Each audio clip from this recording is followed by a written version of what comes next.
I don't feel like anybody's teaching anyone about mortgages. We don't learn it in school. I wish that we did, but unfortunately we don't, at least not right now.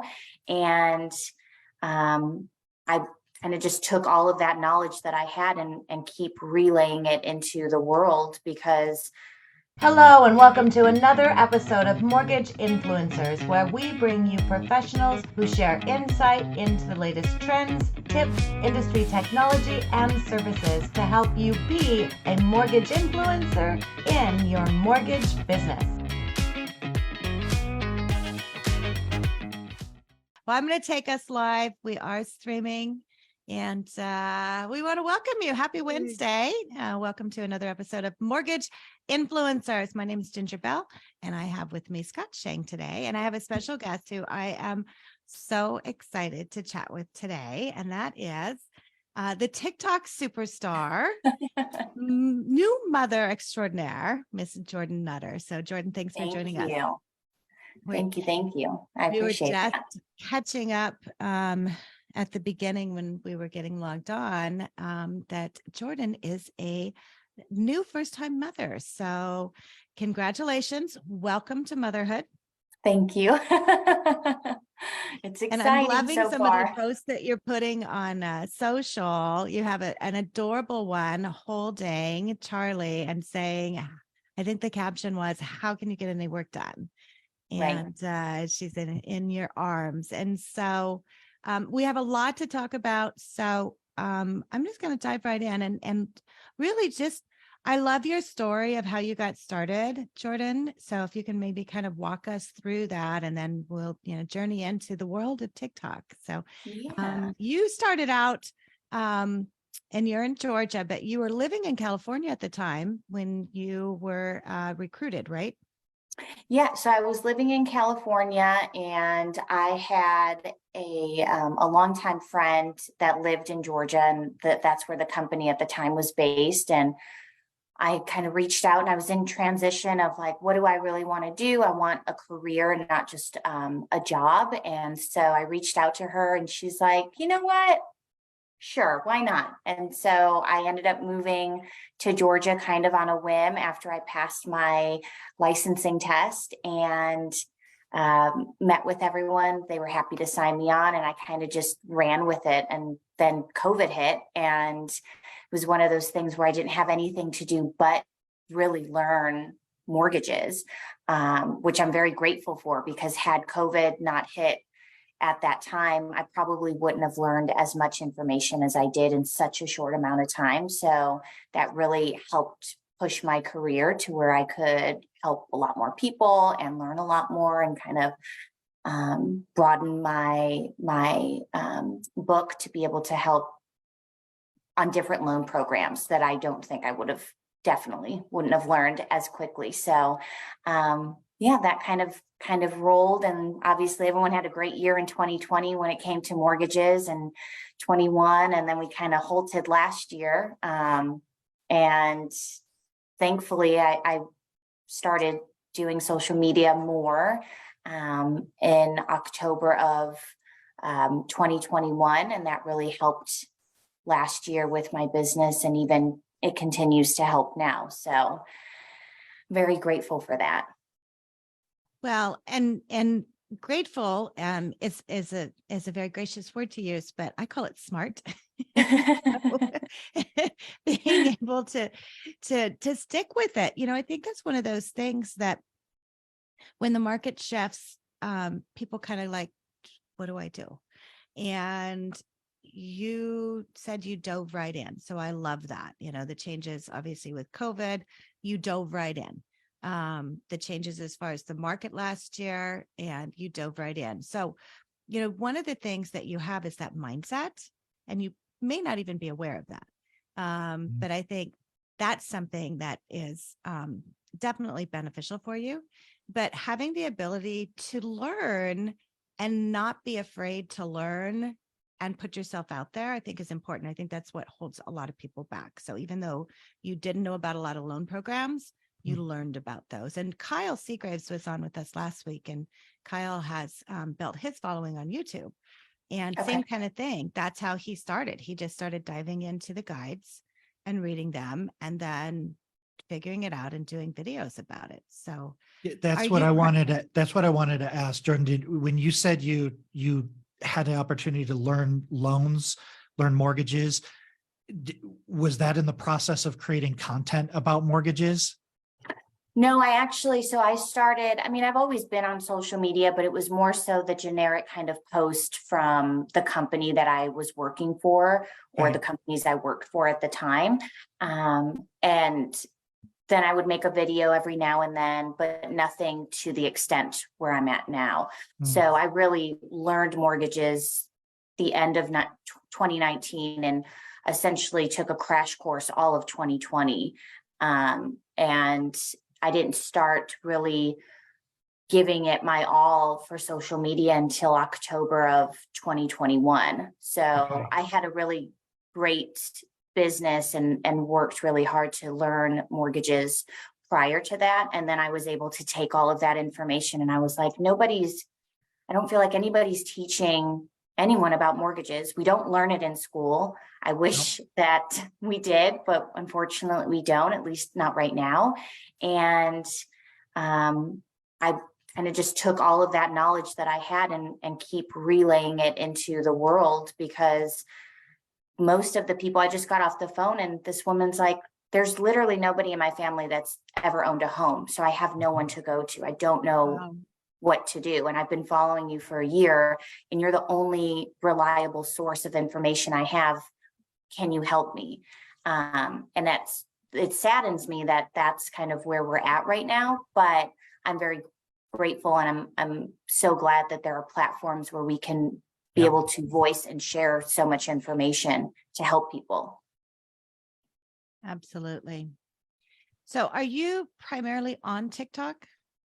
I am. So majority, I mean, if you look at all the platforms, TikTok blows them all out of the water. There's like over 200,000 followers on there. Whereas if you look at, Facebook, where I'm at like 5,000 followers. So it's definitely, that's where majority of my followers sit and majority of my business from social media ends up coming from. Jordan, and I've been meaning to ask somebody this question, and I haven't really totally been following it, but TikTok is like always in the news, and I know they're having hearings on it now. What are your thoughts about that? What do you think about that? Do you feel like there's any risk of that platform like being changed drastically? And so TikTok is very much in the news right now, and if you sit in and you watch the hearings and everything, it dives in deeper than TikTok and regarding just media and information that's out there. And I do think that, without getting political, I do think that TikTok is a fantastic platform to be able to share news that maybe news outlets aren't sharing. They're not getting the highlights that they should. There's information like what I give that people don't learn in school. And so there's a lot of greatness that comes behind TikTok. And then I think just with anything in this world, there's people that use it and for not the greatest reasons. And it hurts the people that are using it for good. So if they do end up changing the backing of it, I do think it will change. The algorithm's constantly changing on TikTok anyways, but I do think it'll change the platform. If they end up completely getting rid of TikTok, we started with MySpace, and then it moved to Facebook, and then it was Instagram and Twitter. So they already have other platforms. There's Absolutely. Clapper and Lemon8 that are coming out. I don't even know. I'm so old. I don't yeah. even, Well, TikTok is definitely a generational phenomenon. You think so. And that's what I thought as well. But you would be surprised how many like boomers come out and they call me, they'll watch me. And I've had probably at least a dozen loans that were closed from TikTok that are boomers. They're considered boomers. Danny's for seen like that older too. millennials as well. Yeah, So Danny saw that when he first started on TikTok. Because when he started, I said the same thing. It's like, oh, it's mostly younger. And Danny is primarily in Spanish market. And his has been very high demographic for women and much older, like mid 40s. So I don't know if Yeah, you're seeing. I when I said that, I meant more in the context of, like, for me, it was MySpace, like, or it was Facebook because of my generation, because they came out. Your generation, the best thing going, the thing that caught on was TikTok. I totally agree with you. I think I mistakenly thought that it was a kids thing, but then again, I thought the Snapchat was too. And then Snapchat I think it might still be out there, but it's not really considered a big marketing platform, even though Gary Vee was touting that it was going to be the marketing platform for years. But that's just how this stuff works, right? It's how it evolves. Okay, no, I like that. I like the way that I like the way that you describe that. I personally, I don't think it's going to go away. And like you said, if it goes away, it's because Americans want to create an app, right? It's like somebody else wants to own it. there's always something out there. There's always something out there, and the innovation is going to create a platform, and the skill set that you've developed by learning to share your experience and educate and empower consumers through these platforms is just so unbelievably valuable. Platforms are hit and miss, but the skill set that you're learning, I just love seeing that you're the future of our industry, right? And that you're out there and you're able to get out there and educate people through these methods that consumers are doing it. I mean, I remember when you had to walk into a real estate agent's office to get the book of listings. You know, so it's like I really In the love good that. old days. So What kind of content are you getting the most? Are you seeing the most feedback on, and did it just surprise you? So the content that gets the most shares, likes, just engagement overall is going to be what I call my reenactment phone calls. So it's generally me posing as both me and the borrower, and it's going back and forth, reenacting either a conversation I've had, a conversation with a borrower that maybe one of my colleagues have told me, or just a story in passing that I've heard. And they generally tend to be a little bit of the more wilder stories. And those are the ones that get a minimum of 100,000 views, no matter what. And it's mostly, oh, I can't believe people do that. Are you serious? This can't be real. But they're also meant to educate, because it's like, hey, you can't just put $10,000 cash in your account right before closing and just expect everything to be okay. Or you can't go buy, a car before closing and not expect us to count that as part of your debt. So they're very simple do's and don'ts, but they're very exaggerated when it comes to the video because of the reenactment. So those tend to be the ones that get the most views. But then I also try to answer people's questions through videos that they'll put on as comments. And then I'll also do like PSAs on there. And I'll randomly like throw in a trending sound as well, so that it just kind of gets into the mix. So that's generally the videos that get put together. what's your average length?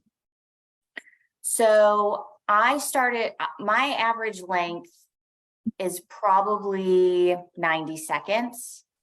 And I did long form video before long form video was like a thing on TikTok. Right. And like I came in at the time where trending sounds were still very high up.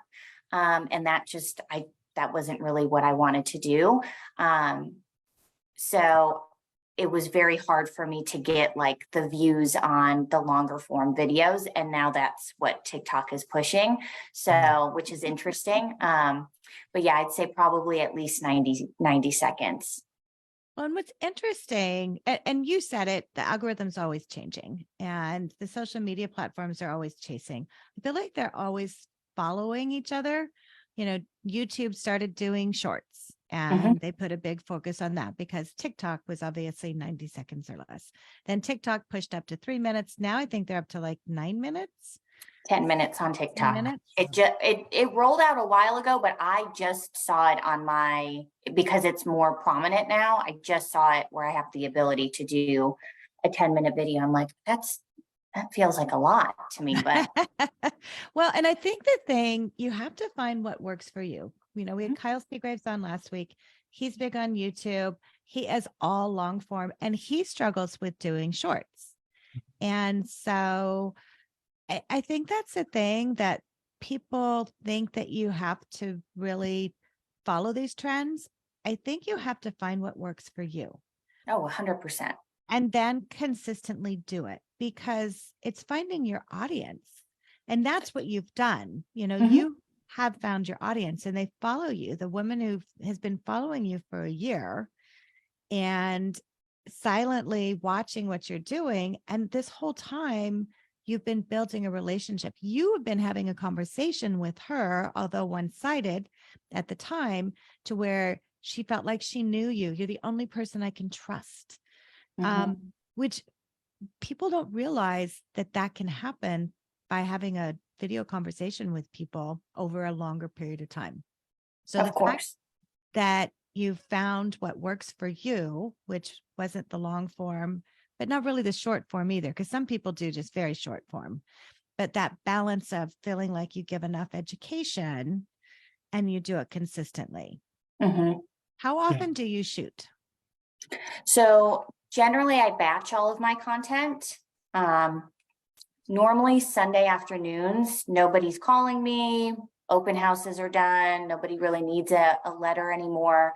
So I generally shoot Sunday afternoons, and depending on how much content I need to do, I'll shoot anywhere, and this is like shooting and editing and changing and all of that, probably anywhere from 2 to 4 hours. So you're doing everything. You're doing the Yeah. editing, you're putting the sounds in, you're Mhm. looking for those trending sounds. Do you look for what's trending on Sunday or do you kind of do that throughout the week? No, it goes throughout the week. Okay. So when I jump on every day, I'll post my video, and then later in the day when I'm looking through comments and notifications to see if there's any questions I need to answer or anything, I'll go through as well and look at if there's any trending sounds, if there's any trending topics that are coming up, and then I'll mark them. I'll kind of bookmark them into, I have a folder on TikTok, just like Instagram, Facebook, they all have them, but I have a mortgage folder that I bookmark everything. And then on Sundays, I'll go through before I decide what I want to film. And I'll see, okay, how many questions am I answering? Are there, how many sounds are there going to be? What calls am I going to have? And so if there's anything that happens during the week in person, like people having crazy phone conversations with me, I have a separate book where I write all that down. Mm. Nice. So Yeah. Danny's asking, what's the next platform that you would consider? And you mentioned a couple of them. So let's say, okay, TikTok. And we're all, by the way, watching the hearings. Danny Ruiz, who's going to be on next week, wrote the book on TikTok for mortgage and real estate, which congratulations, Danny. He had hit #1 for new releases on Amazon. And he took his process down. Now, we've been watching the hearing saying, okay, do we put the book out? Should we wait and see? And we decided just to go ahead and release it. But what would you choose? Like, okay, Jordan, this one's going to be gone. Are you watching anything right now where you're like, okay, I'll move over here? Yeah, so I made a Clapper account, and then there's also Lemon 8, which is Lemon 8 looks aesthetically like a Pinterest board, but it's a mixture of like an Instagram feed and a TikTok feed. So aesthetically, it's Oh, very interesting. pleasing, but you have the ability to post video and photos, but it, like I said, it kind of looks like that. It looks like it's pinned, on Pinterest.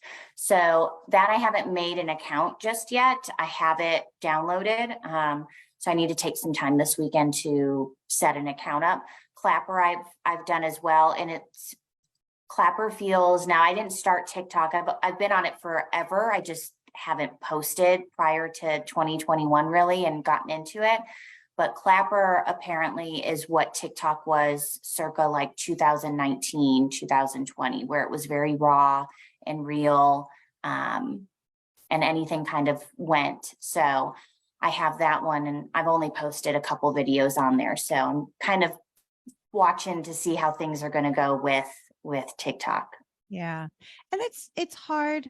And I think TikTok has been the only one that, I mean, obviously Facebook has had its time, in DC, and they all do.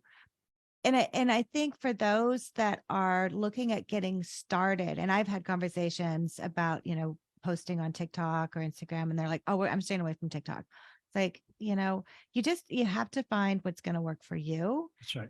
And not be afraid of what's happening. And so that's a big thing. So if those are things that are coming up, I would love to put together, honestly, it's like an entire like live workshop with you and Danny, and we've got Dione, and it's like Kyle, because you're the next generation. And, Jordan, I mean, we've talked about for you specifically, being on stage and being able to share that expertise because you are an educator. And so I think you will find no matter what platform comes out, you will succeed on it. So I'm not worried about the platforms. But Yeah. Jordan, I have to look at what is the platform? What should someone look at? So it's like, okay, if they're I don't want to get started on Facebook, what would be, you're looking at Clapper and you're looking at Lemonade. So what's the number one thing for you to say, okay, I'm going to pull the trigger on that one? So it would be, which one do you feel like? Clapper feels more like if you're just trying to get into it, and because it's not this, you don't have to worry about editing, aesthetically being pleasing. Like, how do I put all these extra bells and whistle on a video or a photo? It's just like, hey, I want to just get that information out there, and I want to be myself, and I want to be out there and educate. Would be more so Clapper. Now, which one's going to take off better, I'm not quite sure yet. But Lemon 8 feels more like, okay, aesthetically, I've been able to build up this following. I know how to edit and do all of these things. So I already have the ideas behind it. And I know that I'm going to be able to make this content very eye-catching. So that feels like it's going to be more for the seasoned, influencer or content creator.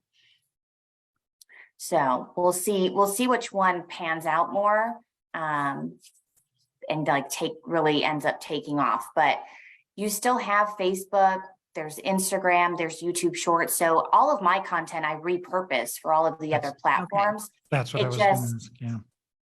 It's interesting because the things that do fantastic on TikTok don't do that well anywhere else. They do horrible everywhere else. But it's just interesting. You kind of have to play with it and see what works until because sounds do better on my sounds do better on my Instagram than they do on TikTok.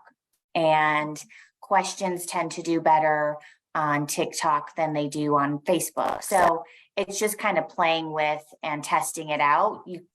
You're not going to be perfect at the beginning. I've been doing this for years now, and I'm still trying to figure out which ones are going to take certain and sometimes content. You never know. It's like, you just never know. So a quick question, Cassie's asking, do you find Snapchat or Be Real to be useful? I've not used Snapchat for many years, so I'm not well versed on, and even when I had it, I was like, I don't really know how to use this. I don't feel like it's worth it. Be Real, if I'm not mistaken, it's like you have to take a picture. You have a certain amount of time to take a picture of what it is that you're doing in that moment on the front camera and the back camera. So And if I'm wrong, that's the only thing that I'm aware of it. So if there's more to it, then I could see it working in your benefit where you have the ability to post other things. But if it's just a photo of what you're doing in that moment, it doesn't feel like you're going to be able to build an audience with that. And that's a lot of it is, you remember when you're doing this, it is to build an audience. It is to educate. And Scott, you always talk about, everything we do for education is to keep consumers out of call centers. Yeah. Because the more that we do as an industry to educate, then the less likely they're going to end up in a call center, and more likely to end up calling someone like you, Jordan, who's like, I've been following you. You're the only person I trust. And so you're able to, build that relationship.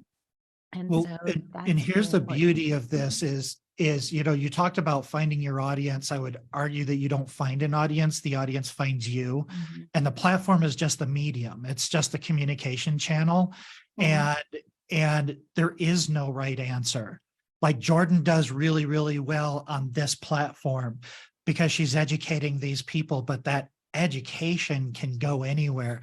It's just the fact that you did it and you're getting out there. And it doesn't matter if TikTok is the next big thing, because TikTok might be your MySpace. And in 5 years from now, you're going to talk about, hey, remember when TikTok came out, how silly and immature that thing was? And now we've got this thing or whatever. We don't know, but it's that mindset that you have, that I have all this information and I know my peers don't know this because it's not being taught. Nobody's telling anybody about this. And this is something I'm curious about, because I say this all the time and I believe it with all my heart, but sometimes I still want the validation. My experience is the people that contact you, it's not because you solved their specific problem. It's that you've demonstrated that you're a problem solver. And so they call you and they say, hey, I keep seeing you solve all these problems. Here's mine. Has that been your experience? Yeah. So in my TikTok, well, on all of them, TikTok, everywhere, there's the ability to schedule a call with me. If you were just like, I don't know if I'm ready to necessarily buy or not, but I just need you to maybe answer a few questions. Like a calendar link? Yep. So there's a Calendly link, and they have the ability to do like a 15 or a 30-minute consult call with me. And we kind of just dive really deep into what it is that they're needing questions answered on. And so you'd be surprised how many people, I mean, today I have 5 phone calls outside of the one that I already did. And it could be anywhere. I've had as few as 1, and I've had as many as 10 in a day, because people are just like, they'll call me and say, Jordan, okay, I saw this TikTok and you helped this guy with this particular problem, or you answered this question and that pertains to me. I feel like it would work. Can you tell me if it would?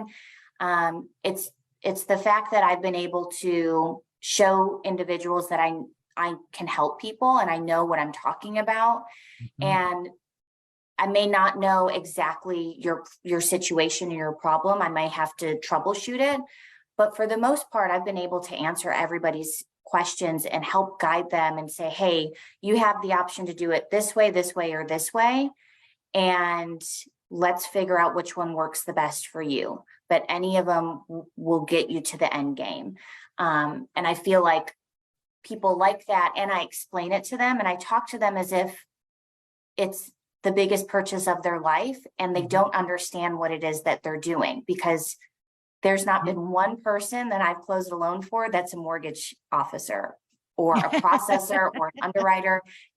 They're just regular me and you kind of people that walk around every day and have jobs that don't have to do with mortgages. And they are so consumed. There's so much information out there and they get very overwhelmed, and they're like, I just need somebody to explain it to me in the simplest terms and make me feel like I understand what it is that I'm doing, because it is the largest purchase that I've ever made in my life. And I think a lot of loan officers, at least from the people that talk to me that have worked or at least started with other loan officers, they'll say, you're the first person that explained that to me. You're the first person that gave me any advice on what to do for my credit cards. They just said, yeah, you got to get your credit up. And I'm like, what do you mean? If you don't know how to do it, you need somebody to explain it to you. So, I think video is just really fantastic because you have the ability, we're all over the US right now, but we're having this great conversation. Mhm. And that's possible by being on a video chat. Even though it's live, it's still video, and we get to build this relationship and have this great conversation. And I think that's so important, especially after COVID, with everyone kind of being separated. Video really took off at that point. So I really hope TikTok doesn't get banned, but if it does, then we keep moving forward and we find another platform to keep educating people on. Yeah. Well, you're passionate and you care and you wear your heart on your sleeve, and video is fantastic for that because you just get to be you. If you were out there, I mean, there's a big difference between educating and selling. And educating is what I think consumers really need and they really want, because we have this whole thing where the internet brought us all closer together, but it didn't. It also made us a lot further apart. And I think we really crave real, genuine human connection. And you bring that with you when you communicate. And I think that's really, really important. I mean, these platforms are important because there are audiences there, but you being able to be yourself and be a genuine person and wearing your heart on your sleeve like that is, I'd say that's a large percentage of the response that you've been getting. Yeah, absolutely. Thank you. I want to have you back again because we didn't even get into your branding, which I love, but I want you to go ahead and share because we are at the top of the hour, a little beyond. And so how can people find you, Ms. Jordan? Yep. So my last name is Nutter, and I decided to play on my last name. So instead of another, it's a Nutter Home Loan. And so it's ANUTTER and then Home Loan. And so that's on every platform. I love it. It's brilliant. Another home loan. Yeah. Thank you. And that's for our next conversation, because the branding on that, I think, is key, because it makes it easy for people to remember you as well. And so I love that, and great play on your name. Thank you. Very good. So Jordan, thank you so much for joining us. It's great seeing you again. Congratulations on your beautiful Charlie. I appreciate that. I look forward to seeing you again sometime, and I hope you'll come back. So we'd love to have you back. I would love to. Very good. Well, good. Well, we will be back next Wednesday, same time, same place, and we're going to continue our conversation about TikTok. So Jordan, if you want to hop on, you can. We have Danny Ruiz and Theoni Rappo, and they both, like you, have been on TikTok, and they're going to be sharing some of their success with it as well. So thanks for joining in. Jordan, thank you so much. Scott, thank you so much. And we will see you next Wednesday. And the most important thing is go make a video. Thank you.